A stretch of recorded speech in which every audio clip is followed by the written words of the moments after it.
My name is Ethan Caldwell. I'm a 45-year-old structural engineer based in Charleston, South Carolina. Right now, I'm sitting alone in my home office, staring at an email from the woman I thought I'd grow old with.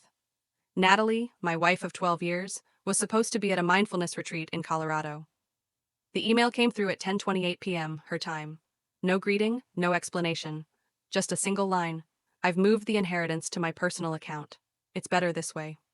Attached was a grainy photo, her and some guy with a trimmed beard on a rooftop terrace, wine glasses raised, sunset bleeding gold behind them. Her smile looked free. A kind of free I hadn't seen in years. My name's Ethan, and if this story finds you, don't scroll away. It might be the clearest warning or quiet strength someone else needs right now. Don't forget to like, subscribe, and share this story with someone who might need it. I closed the laptop and made my way to the kitchen, my steps heavy on the old pine floors we'd restored together 2 summers back. I poured myself a glass of water, leaned against the sink, and stared out at the backyard where I had laid every stone of the walkway while Natalie had picked out and planted the lavender bushes lining the fence. All that labor, all that vision, for a home she clearly never intended to grow old in. The money she tried to claim, $612,000 left to me by my Aunt Iris, wasn't just about digits on a screen.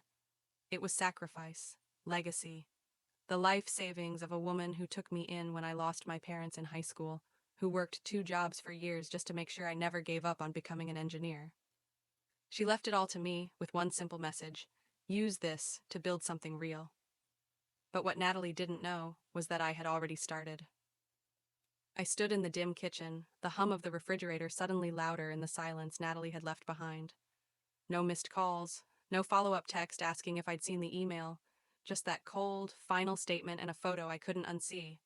I took a sip of water and stared out at the cedar fence we'd argued about one spring, when I insisted on building it myself and she insisted on hiring a team. I won that argument. Funny. Now it stood stronger than the promises we'd made. Over the past few months, Natalie's retreats had grown longer. What used to be weekend getaways turned into week-long absences. Her phone was always face down, notifications hidden. Conversations that once stretched into midnight now ended in 3-word replies.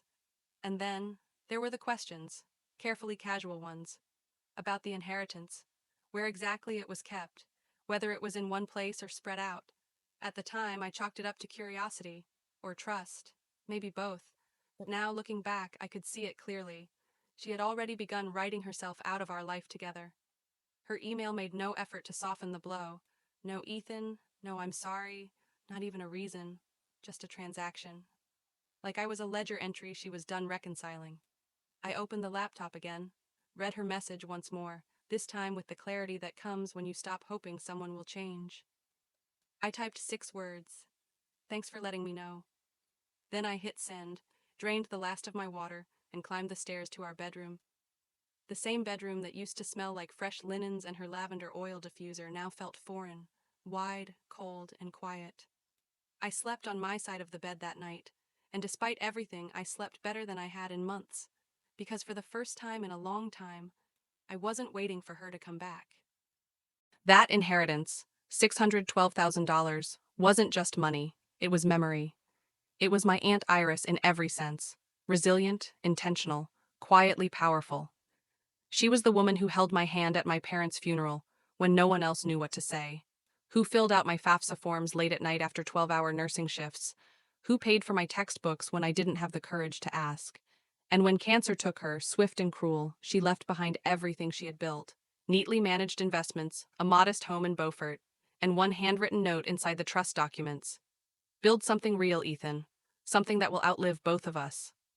Natalie never asked much about Aunt Iris when we were married, but once the trust became part of our lives, her interest changed. Slowly at first, curiosity about how it was structured, who managed it, whether it was diversified. Then, more directly, she'd ask where the funds were kept, whether we could leverage it for a business expansion. But her tone was always wrapped in sweetness, like the conversation was about us, not her. Now I saw it differently. Those questions weren't about building. They were about testing the perimeter of what she could reach. The structure of the trust had always stayed outside of our marriage, untouched, carefully protected. Something I had kept separate, not because I didn't trust her, but because Iris had trusted me. And that trust, that sacred promise, was what Natalie tried to fracture. But she didn't know everything. She didn't know that the account she tried to access wasn't the one holding the bulk of the funds.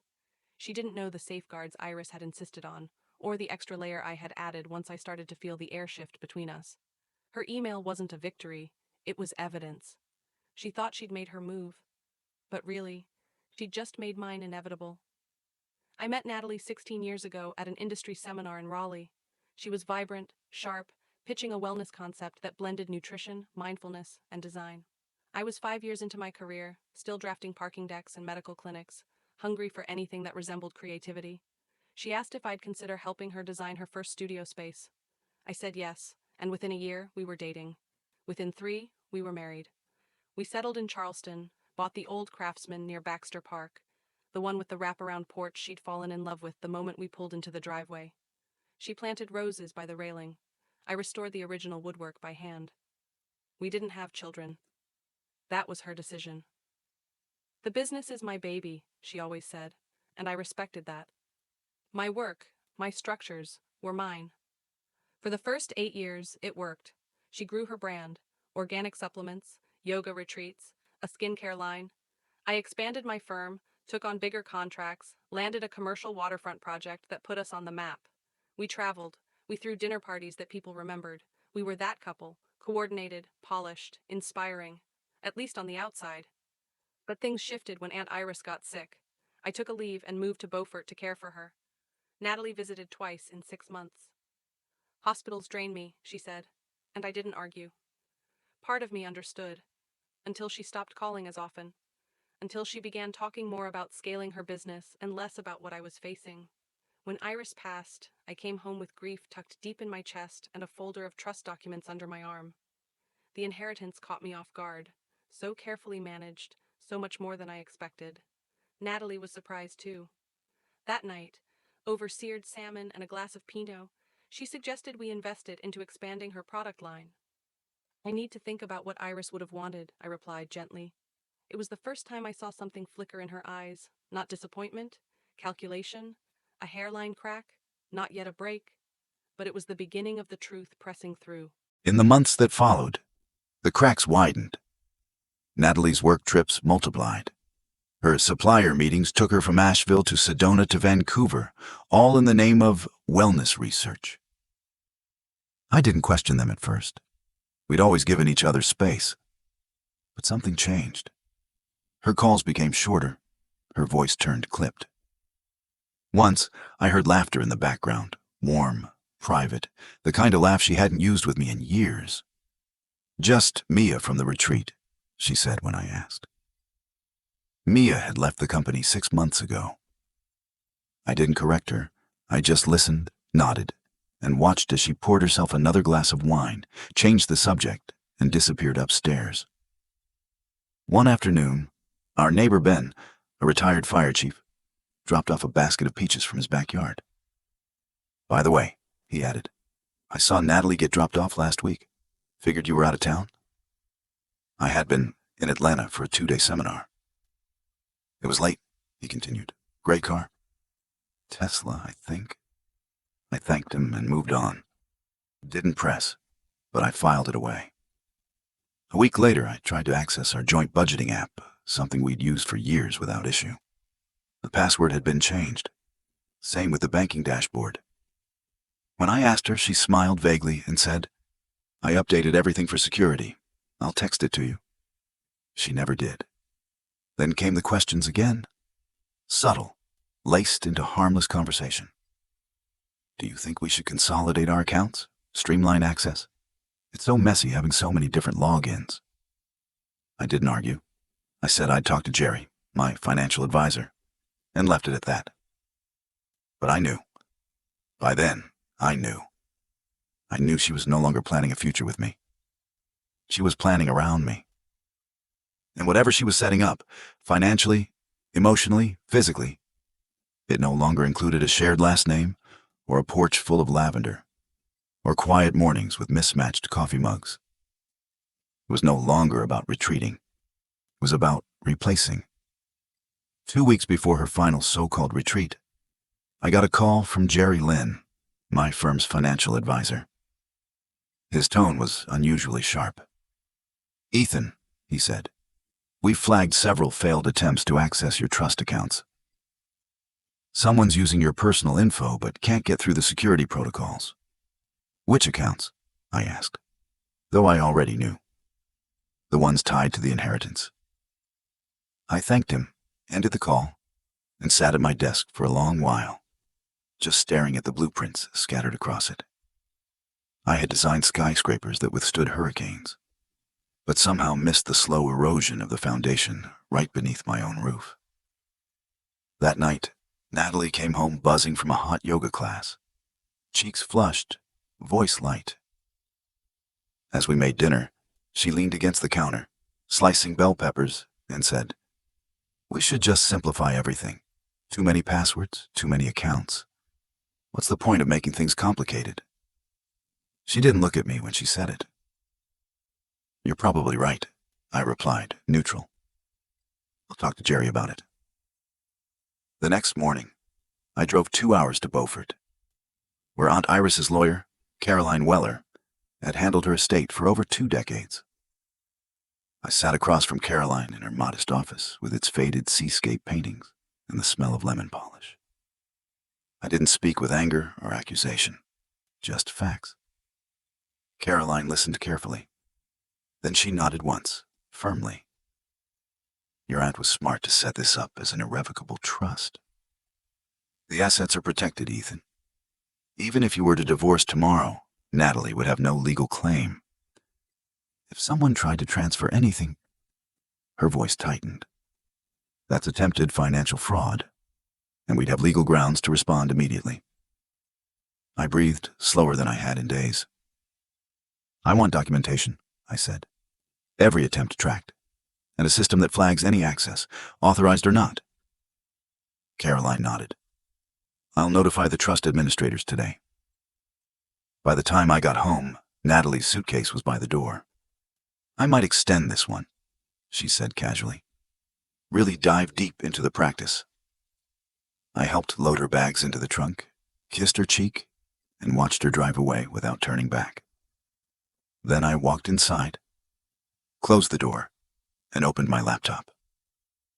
I didn't need to guess anymore. I was done with hope. Now, I was looking for proof. I didn't dig through her emails. I didn't track her location or call her friends. That wasn't my style. Instead, I opened the shared cloud folder labeled Home Reno 2024, a digital catch-all we'd used for receipts, floor plans, and sketches for the screened-in porch we kept saying we'd build next spring. It was meant to be a fresh start. Now, it was evidence. Buried between roofing estimates and tile samples were things she hadn't meant to leave behind. Screenshots of my bank dashboards. PDF copies of statements from accounts she wasn't supposed to have access to. A note on her phone, synced to the cloud, listing the inheritance amount, subtracted by 20%, with the words "transfer fee" scribbled beside it. There was even a photo of a whiteboard, a flow chart, my name in the center, arrows branching to terms like trust access protocols and secondary password recovery. She hadn't just made a mistake. She had mapped this out. I sat back in the chair and looked around the house. Everything suddenly felt artificial. The hand-picked artwork, the artisan rugs, the books on intentional living stacked neatly on the side table. We'd built this life like a showroom, visibly impressive, emotionally hollow. And yet, in that moment, I didn't feel rage, not even heartbreak. I felt clarity. She wasn't coming back, not really. And what we had, what we pretended to be, had ended long before she sent that email. I had just been the last one to admit it. That night, I moved to the guest room. The sheets were cooler, the mattress less familiar, but I slept without interruptions. No shallow breathing beside me, no tension in the silence, just space. The next morning, I made coffee, called Jerry, then Caroline. It was time to stop reacting and start building what came next, one step at a time, with eyes wide open. The day Natalie's email arrived, I had already taken the first steps. Quiet steps. Intentional ones. I'd contacted Jerry and Caroline, forwarded the message without commentary, just a short line. Documentation, as requested. Both replied within the hour. No questions. No shock. They already knew the direction this was heading. That morning, I scheduled a meeting with Thomas Avery, a divorce attorney Caroline had casually mentioned months ago, during one of our hypothetical conversations over coffee. At the time, I'd brushed it off. I wasn't ready to believe the cracks were irreversible. But now I needed someone who could read between the lines, same as I had. By noon, Natalie finally texted, "Did you get my email?" I replied, "Yes." A few minutes later, "That's all you have to say?" I didn't answer. Instead, I drove to Thomas's office in downtown Charleston, a tidy space above a real estate agency, quiet and professional. Caroline joined the meeting by video call. Thomas had already reviewed the documents I sent. "She's left a digital trail," he said, tapping a file on his desk. "Screenshots, attempted logins. The email is basically a confession. And because the inheritance was kept in a separate trust, never mingled with marital assets, you're in a strong legal position." I leaned back in the chair. "What's the next step?" "File immediately. Financial misconduct. South Carolina allows for fault-based filings in cases like this." He slid the paperwork across the table. I signed without hesitation. At 4:40 p.m., my phone lit up again. "Natalie." "You're being childish," she said as soon as I answered. No greeting, no apology. Just her voice, sharp and rushed. "This doesn't have to be a battle." "I agree," I said evenly. "Then let's be adults about this. The money's already moved. You'll spend more fighting it than it's worth." "Where are you staying?" I asked. She paused. "Why does that matter?" "Just wondering where home is now." Another beat of silence. Then she shifted gears again. "I've got my lawyer drafting settlement papers. It's better if we handle this cleanly." "Who's your lawyer?" I asked. "Daniel Pierce," she replied. "He's already reviewing everything?" I wrote the name down. "Thanks. Ethan, are you even listening?" I kept my voice level. "I appreciate your concern for making this easy." She hesitated again. "What are you doing?" "Nothing yet," I said. "Just adjusting."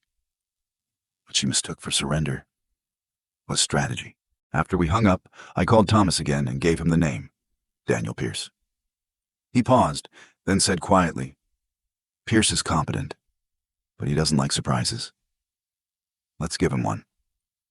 That evening, I sent Natalie a single text. "Taking time to process. We'll reach out when I'm ready to discuss details." Her reply came within minutes. "Don't wait too long. The paperwork will be ready by Friday." Friday, 3 days away. Perfect. At 6:12 p.m., Caroline called. Her voice was calm but direct. "We've had 3 separate attempts today to access the trust funds. All failed, all documented. Same Arizona IP address. Scottsdale, not Denver." Then her tone shifted. "There's more. Last month, someone exported account information using your home network. We have device IDs and timestamps." I nodded silently, absorbing what I already suspected. She wasn't just planning to leave. She'd been building an escape route, quietly, strategically. And for months, she did it while smiling across the dinner table. I thanked Caroline, hung up, and walked into the kitchen. The same kitchen where we used to dance barefoot on Sunday mornings, where she once cried over overcooked risotto, and I told her we'd be fine. I opened the cabinet above the fridge, pulled down the bottle of 18-year scotch we'd been saving for our anniversary, and poured 2 fingers into a crystal glass. She thought she'd stolen the upper hand, that I'd crumble. She thought I'd beg. But what she didn't understand, what she never took the time to learn, was that I come from builders, from people who know how to reinforce what matters and tear out what doesn't. She had tried to dismantle something sacred, but in doing so, she handed me the blueprint for her own undoing. The next morning, Daniel Pierce called. His voice was tight, professional. "Mr. Caldwell, I'm representing Natalie in your separation. She mentioned you were open to a peaceful settlement." That's what she said. There was a pause. She shared some recent financial documents, inheritance statements, bank summaries. She says transfer confirmations are forthcoming. I made a note. Did she mention the trust structure? That it's irrevocable and legally protected? More silence. "I suggest," I said evenly, "you confirm what your client has told you. I'll have my attorney send over the documentation today." And just like that, the ground started to shift. Not under me. Under her. The next morning, I drove to Harborstone Bank, where Natalie and I had kept our joint accounts since we bought the house on Baxter Street. Harold, the branch manager, greeted me with a familiar handshake. He'd helped us refinance the mortgage 2 years earlier, back when things still felt steady. "I need to review all activity on our joint accounts from the past 6 months," I said. Harold led me into his office and pulled up the records. His expression tightened the longer he stared at the screen. "There have been significant transfers," he finally said. "All outbound, small at first, then much larger." "How much?" I asked. He turned the monitor toward me.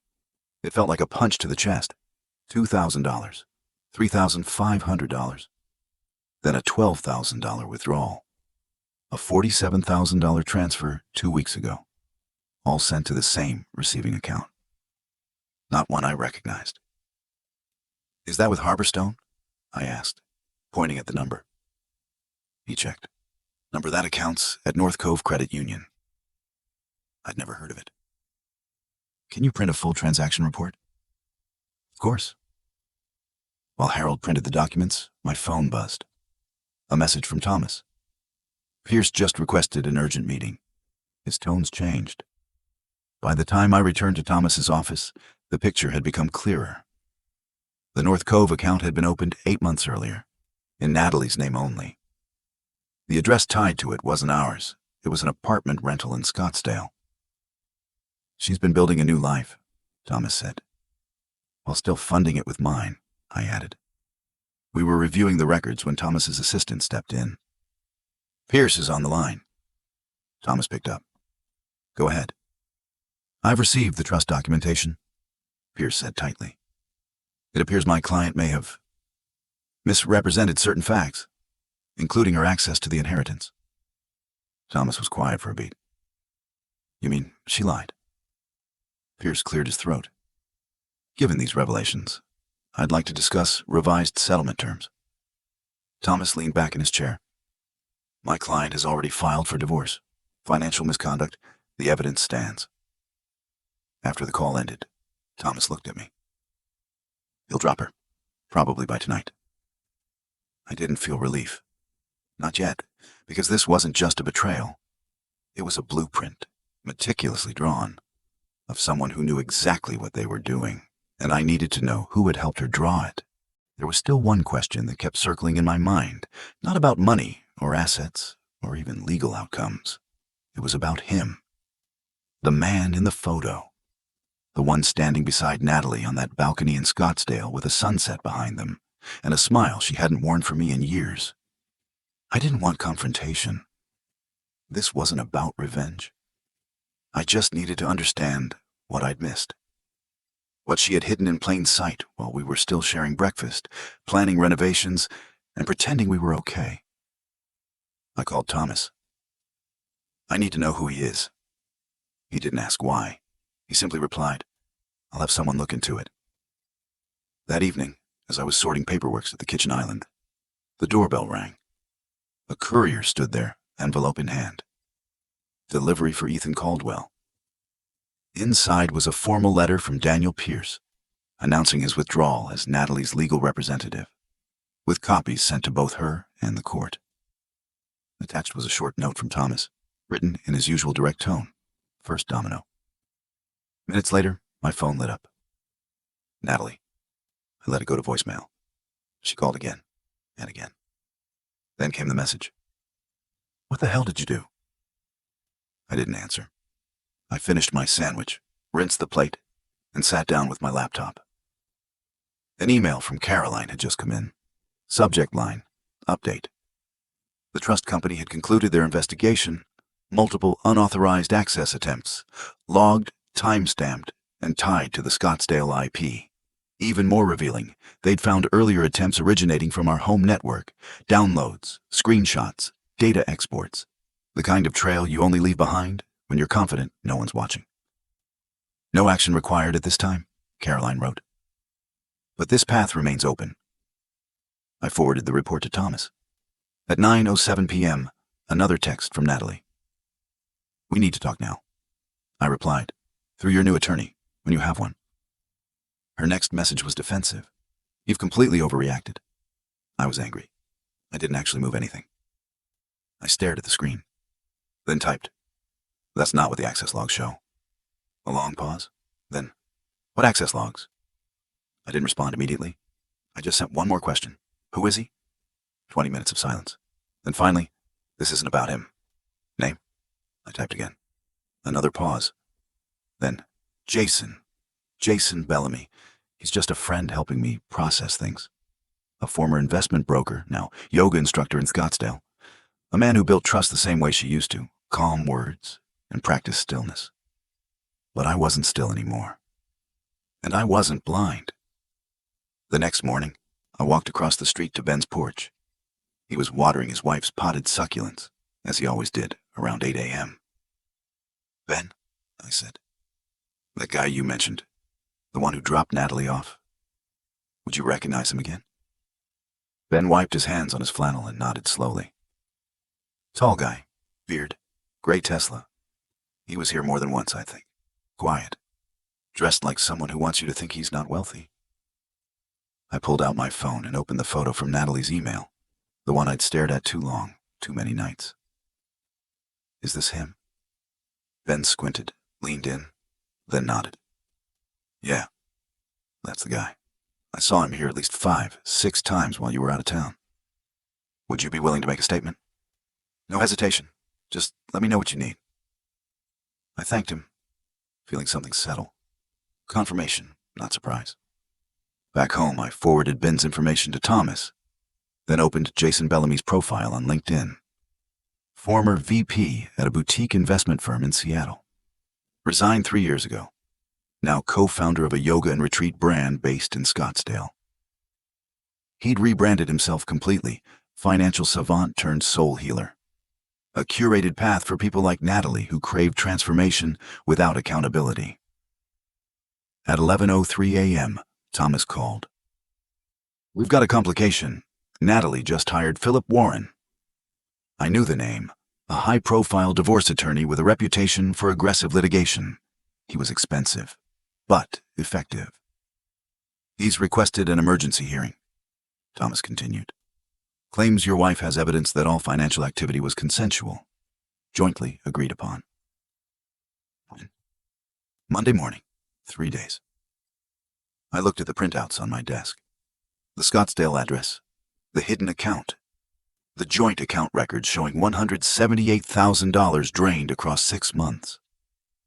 And now, a man named Jason, tied to a car I'd never seen in my driveway. While I was flying to conferences and holding client meetings and still believing we were just in a rough patch, I took a breath. Let's give Warren something to think about. That afternoon, Thomas personally delivered a package to Philip Warren's office. It contained everything. Not accusations, evidence. The trust access logs, with timestamps, device IDs, and the Arizona IP address. Bank records showing over $178,000 siphoned from our joint accounts. The lease agreement for a Scottsdale apartment Natalie had never mentioned. A notarized statement from Ben, confirming Jason Bellamy's repeated visits to our home while I was away. And finally, screenshots from the cloud folder, Natalie's own digital fingerprints, account screenshots, notes on routing numbers, even her draft of a transfer strategy, mislabeled under home decor files. By 5:12 p.m., Thomas received a call. Warren wanted to discuss settlement options. He's seen enough, Thomas said, walking back into his office. Offered a clean split. She keeps what she's already taken. No further claims. You retain the house, the trust, and all remaining assets. I didn't respond right away. I was staring out the window at the live oaks across the street, their branches swaying slowly, like they'd heard all of this before. Counter, I said finally. She returns half of what she took from the joint accounts, $89,000, and she signs a non-disclosure agreement. Thomas raised an eyebrow. You could go for more. I don't want more, I want done. He nodded. We'll draft the terms. The morning of the hearing, Natalie and Warren arrived at the courthouse expecting a battle. But there was no judge, no courtroom drama. Just Thomas waiting in a consultation room, the paperwork ready. From behind the glass, I saw Natalie's face as Thomas handed her the file. I watched her expression shift, from irritation to disbelief to something quieter. Maybe regret. Warren whispered something in her ear. She nodded. 10 minutes later, they entered the room. My client accepts the terms, Warren said. Thomas slid the papers across. She signed quickly. Her hand shook, just a little. I signed my copy, then handed her a separate envelope. She looked up. What's this?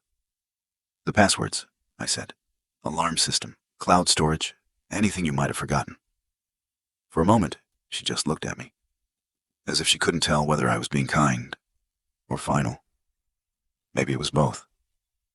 Clutched the envelope, like it might burn her fingers. Her eyes searched my face for something. Anger, maybe. Triumph. But she found neither. It was never about the money, I said quietly. That would have been simpler. Her gaze dropped, and Warren motioned for her to stand. She did, stiffly, her shoulders drawn tight like she was holding her breath. They walked out without looking back. 6 months later, I sold the house on Baxter Street. I didn't list it right away. I waited for the silence to settle, for the air to lose the trace of her perfume in the hallway. The walls still remembered. The lavender by the porch still bloomed in sync with her old routines. It wasn't grief that haunted me. It was redundancy. That feeling of walking through a place built for two and realizing it now echoed. The new owners were a young couple with twins. They fell in love with the wraparound porch and the open kitchen. I handed over the keys with steady hands and a practiced smile. They asked if I'd miss it. I said yes, but I didn't explain why. I moved into a loft downtown. Exposed brick, fewer rooms, fewer memories. It was walking distance to my firm. No garden, no guest room, no space for ghosts. With Caroline's help, I restructured Aunt Iris's trust into a foundation. Its mission? Provide architectural scholarships to students who'd lost parents. The first recipient was a 17-year-old girl from Columbia, South Carolina. Her essay described designing shelters for displaced families after a hurricane. She wrote about structure as safety, about how design could make people feel like they belonged somewhere again. Caroline looked over at me at the scholarship ceremony. Iris would have adored her. I nodded. Turns out, Iris had given me more than money. She gave me something Natalie never understood, purpose that didn't need applause. Quiet legacy. One afternoon, collecting mail in my building's lobby, I found an envelope. No return address. Inside was a check, $89,275, and a single handwritten note. The rest of what I owed. No signature. None needed. That evening, I walked down to the Charleston waterfront. The check folded neatly in my pocket. The sky was beginning to blush into twilight, the river smooth and glassy. Cargo ships moved slowly in the distance, heavy with the weight of other people's beginnings and endings. Natalie and I had once stood here, years ago, talking about launching a joint venture, her wellness brand, my design. She'd imagined a tranquil retreat center by the river. I'd started sketching it on a napkin while she sipped green tea and talked about sacred space. It had felt like a dream. But now I realized it had only ever been hers. I sat on a bench near the edge of the dock, watching the water shift with the current. The check was still in my pocket, but its weight felt different now. Not just a sum returned, but a closing chapter, her final gesture, quiet and unsigned. Tomorrow, I'd deposit it into the foundation account. Another scholarship, another student, another small corner of the world where Aunt Iris's vision could take root. My phone buzzed. A message from Jerry, my oldest friend and colleague. Dinner still on for 7? Bringing that architect I told you about. I checked the time.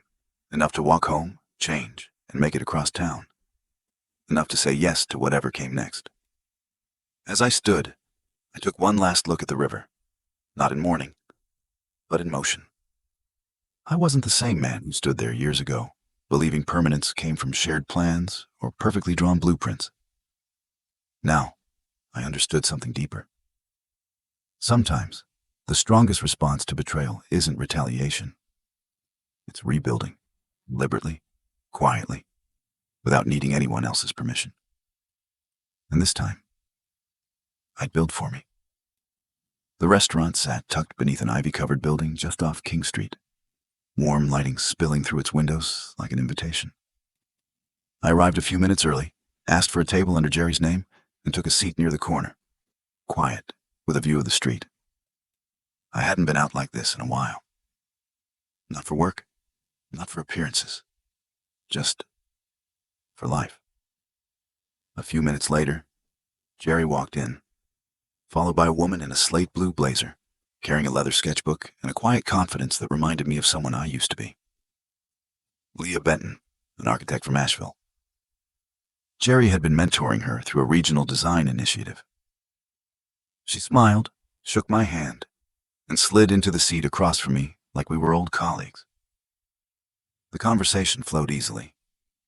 We talked about adaptive reuse projects, green space integration, the chaos of city permits, and the absurdity of deadlines set by people who'd never held a pencil or visited a site.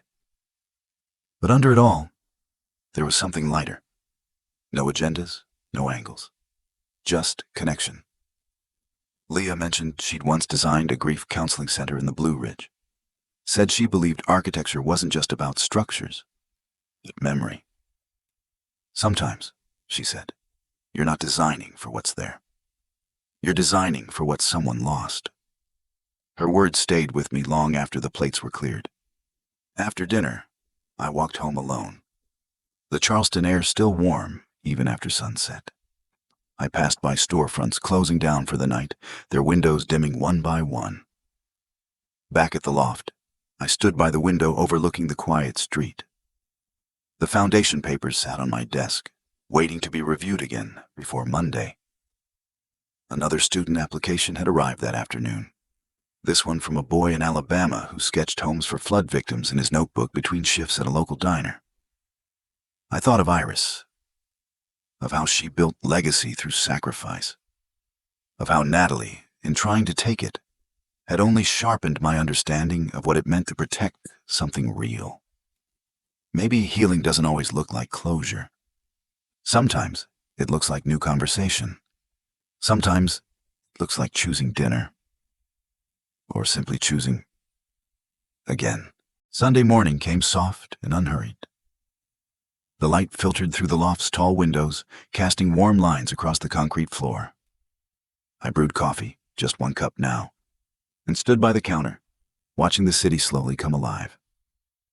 No one to cook for, no one to explain myself to. Just space, sunlight, and silence that finally felt earned. I opened the latest application for the foundation.